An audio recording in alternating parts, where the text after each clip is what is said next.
Hello students, welcome to life science education hub. बेटा, class 11th biology का ये दूसरा लेक्चर है। सेल साइकिल, सेल डिवीजन के बारे में उसका इंट्रोडक्शन थोड़ा सा हमने आपको दिया था अपने पिछले लेक्चर में। माइटोसिस मियोसिस को टर्म को किसने दिया, हैप्लॉयड डिप्लॉयड क्या होता है, इसके बारे में हमने अपने पिछले लेक्चर में दिया था। आज हम बात करने वाले हैं बेटा सेल साइकिल। क्या सेल साइकिल? सेल साइकिल क्या है? जो सेल डिवाइड होता है, एक सेल से दो सेल बना, अब दूसरी सेल डिवाइड हो गई तीसरे सेल में, तो एक रेगुलर इंटरवल पे सेल जो है वो डिवाइड हुआ करता है। ठीक है, जैसे बैक्टीरिया है तो बैक्टीरिया अभी डिवाइड हुआ, समझ लीजिए कि कितना बज रहा है, मान लीजिए कि 9:45 है, तो 9:45 है। अब आप 20 मिनट जोड़ लीजिए कि 10:05 पर बैक्टीरिया फिर डिवाइड होगी। ठीक है, बैक्टीरिया 10:05 पर फिर डिवाइड होगी।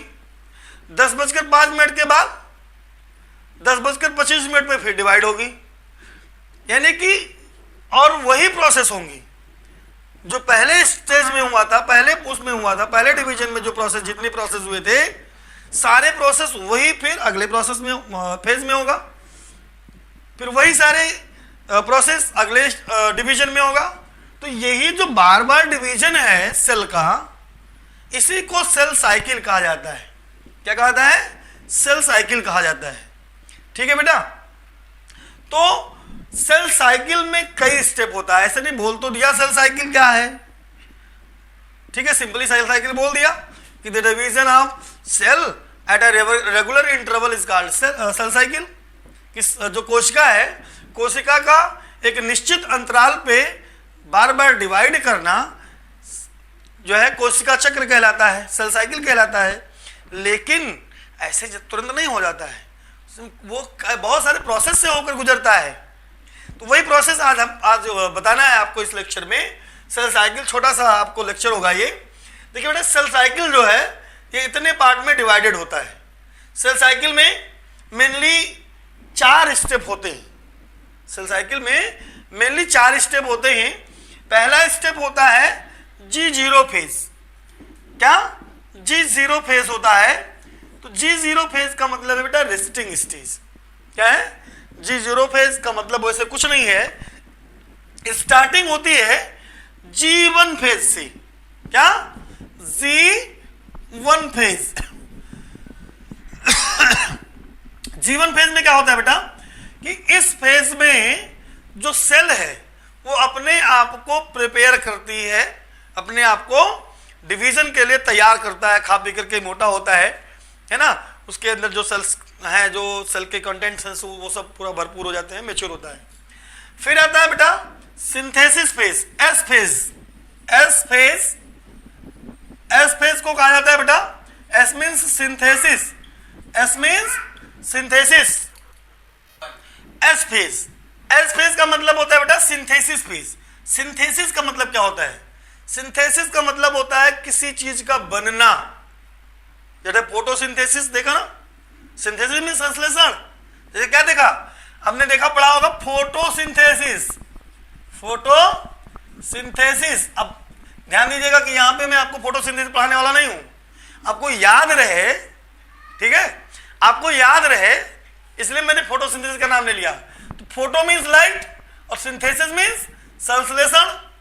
लाइट मीन्स प्रकाश,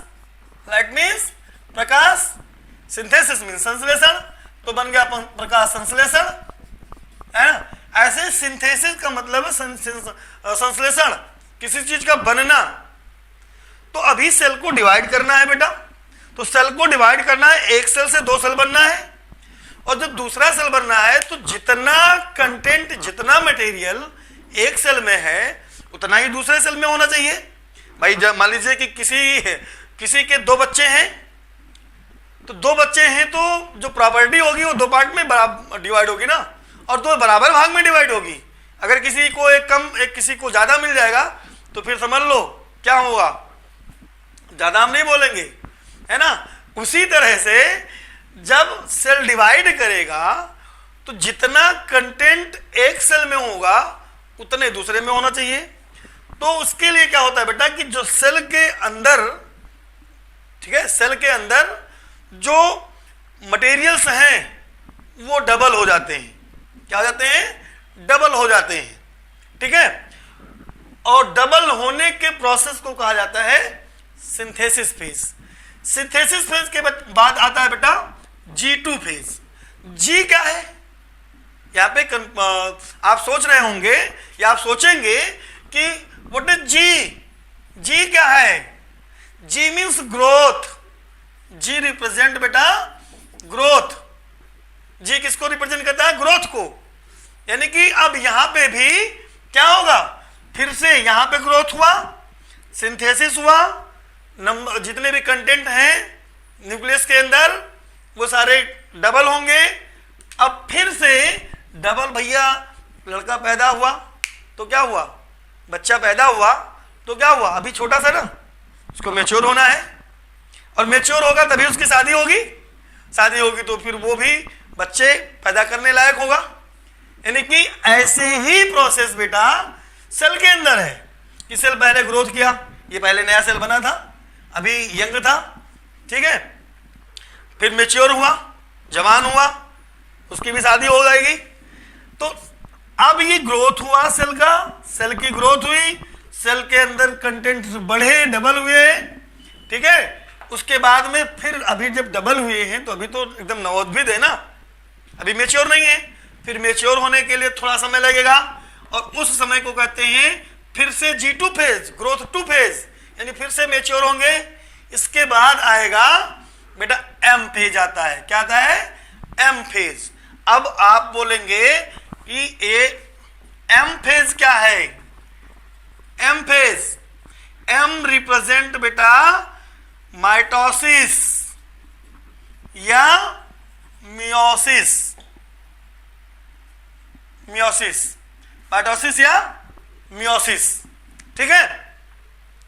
माइटोसिस फेज, माइटोसिस फेज में 4 फेज होता है बेटा। माइटोसिस फेज में, या जिसको बोलते हैं समसूत्री अवस्था, समसूत्री अवस्था। तो माइटोसिस फेज में बेटा 4 फेज होता है बेटा। एम फेज, एम फेज है ना, एम फेज 4 फेज में डिवाइडेड होता है, 4 पार्ट में डिवाइडेड होता है। पहला है बेटा प्रोफेज, दूसरा मेटाफेज, तीसरा एनाफेज, चौथा टीलोफेज, और फिर एक आप देख रहे होंगे ना साइटोकाइनेसिस, 5वां फेज आ रहा है। लेकिन जो 5वां फेज है वो एम फेज में इंक्लूड नहीं होता बेटा। 5वां फेज जो है वो एम फेज में इंक्लूड नहीं होता, बट सेल साइकिल में इंक्लूड होता है। ये 5वां फेज जो साइटोकाइनेसिस है, ये क्या है अभी मैं आपको बताने वाला हूं, ठीक है, कि साइटोकाइनेसिस क्या है। और ये जो प्रोफेज, मेटाफेज, एनाफेज, टीलोफेज है बेटा, इसके बारे में हम आपको डिटेल में बताएंगे, अपने अगले लेक्चर में बताएंगे, ठीक है, जब हम आपको माइटोसिस और मियोसिस सेल डिवीजन डिटेल में पढ़ाएंगे विथ डायग्राम, ठीक है बेटा। अब आइए देख लेते हैं थोड़ा सा हम कि ये साइटोकाइनेसिस क्या है। साइटोकाइनेसिस क्या है? देखिए बेटा, जो सेल डिवीजन होता है बेटा, वो सेल डिवीजन 2 स्टेप में कंप्लीट होता है बेटा। क्या होता है? जो सेल डिवीजन है बेटा, सेल डिवीजन बेटा 2 स्टेप में कंप्लीट होता है। कितने? 2 स्टेप में कंप्लीट होता है। एक होता है बेटा कैरियोकाइनेसिस,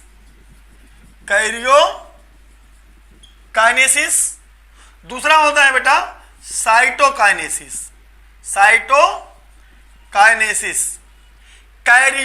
कैरियोकाइनेसिस 2 वर्ड से बना है। कैरियन का मतलब होता है बेटा न्यूक्लियस।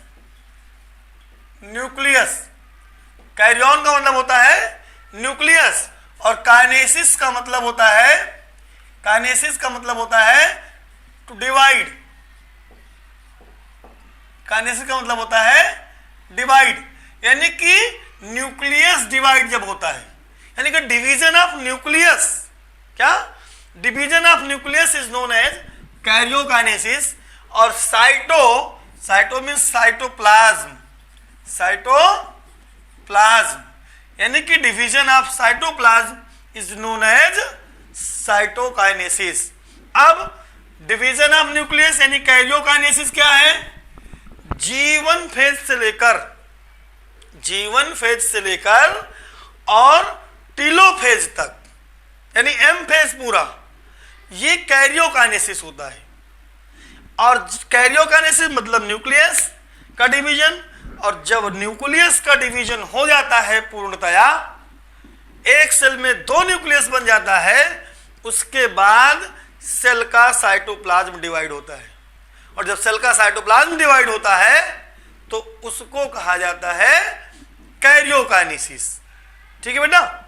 अब ये सेल जो डिवाइड होता है, कैरियोकाइनेसिस साइटोकाइनेसिस कितने तरह से होता है, ये हम जब आपको माइटोसिस और मियोसिस डिवीजन का लेक्चर आपको देंगे, बताएंगे जो है, जब वो अगला वीडियो जब अपना बनाएंगे तब वहां पे हम आपको ये जो है किस तरह से सेल डिवाइड होता है वो आपको हम बताएंगे। थैंक यू बेटा।